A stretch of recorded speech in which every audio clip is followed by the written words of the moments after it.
Kembali lagi di channel Petualangan Catur Blitz, channel yang membahas catur kurang dari 10 menit. Jika ini adalah pengalaman pertama Anda di channel ini, segera tekan tombol subscribe agar Anda tidak ketinggalan video terbaru selanjutnya. Hari ini kita kembali akan membahas sebuah game cantik dari Daniel Dubov yang terjadi pada tanggal 21 Mei 2024. Lawannya adalah Etienne Bacrot.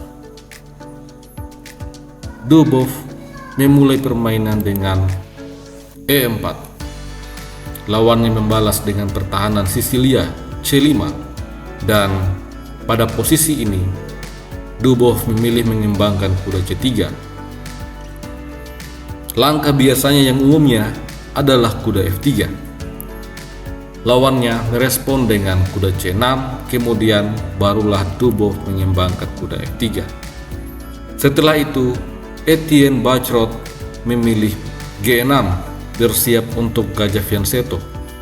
Gajah B5 menyerang kuda D4, menantang kuda dan mengancam akan mengambil gajah.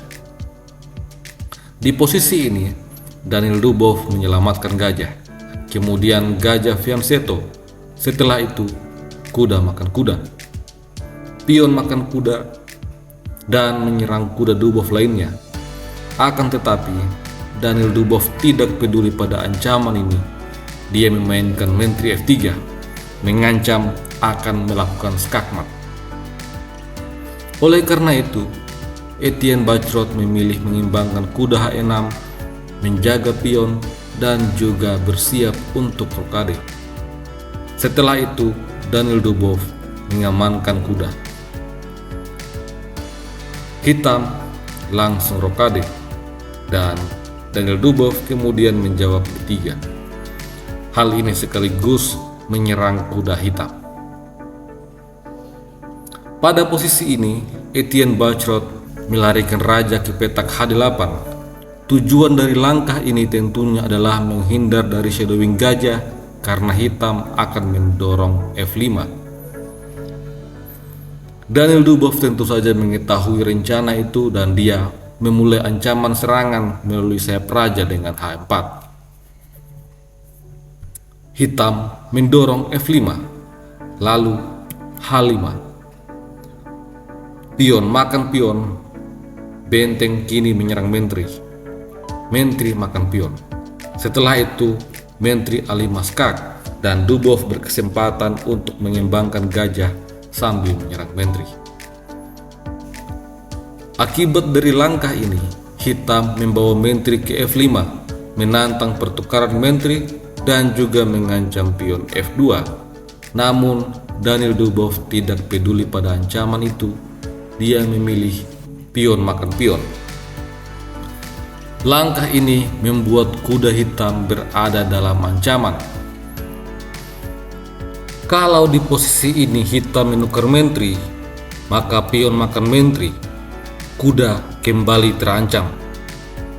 Jika kuda menghindar ke petak G4, maka ini adalah skakmat.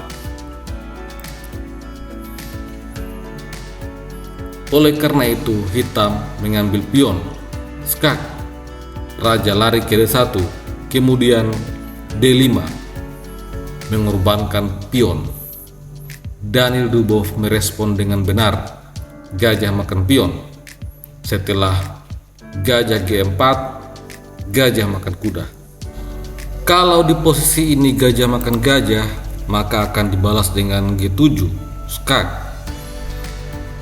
Tentu saja jika gajah makan pion, maka akan berakhir dengan skakmat setelah menteri makan pion.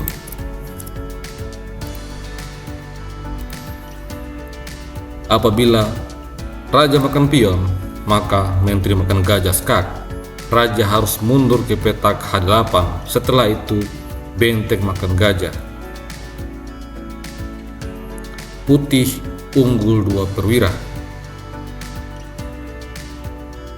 Jika putih mencoba dengan menteri F1 skak, raja akan lari ke petak D2, menyerang menteri dengan benteng. Setelah menteri makan benteng, maka menteri G6. Ancaman skakmat di langkah selanjutnya tidak akan bisa dihentikan. Oleh karena itu pada posisi ini, Etienne Bacrot mencoba untuk menjebak Dubov dengan menteri F1 skak. Langkah ini mengandung sebuah jebakan. Jika benteng makan menteri, maka ini adalah awal kekalahan dari putih. Setelah benteng makan benteng skak, raja harus pindah ke D2, kemudian gajah makan gajah, skak. Kuda harus menutup skak. Setelah itu, gajah makan kuda, lagi-lagi skak. Dan menteri harus makan gajah, kemudian benteng makan menteri. Hitam unggul 1 perwira dan berhasil membalikkan keadaan. Kita kembali pada game sesungguhnya. Di posisi ini, Daniel Dubov tentu saja mengetahui rencana hitam. Oleh karena itu, dia melarikan raja ke petak D2. Sampai di posisi ini, hitam langsung menyerah.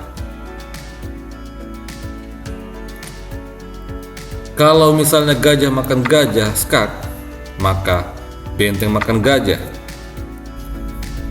Selain mengancam skakmat di langkah selanjutnya, langkah ini juga membuat menteri terancam. Menteri mungkin bisa makan kuda, tetapi menteri makan menteri. Setelah gajah makan menteri, benteng makan pion, skakmat. Sampai jumpa lagi pada video selanjutnya. Salam Gens Unasukus.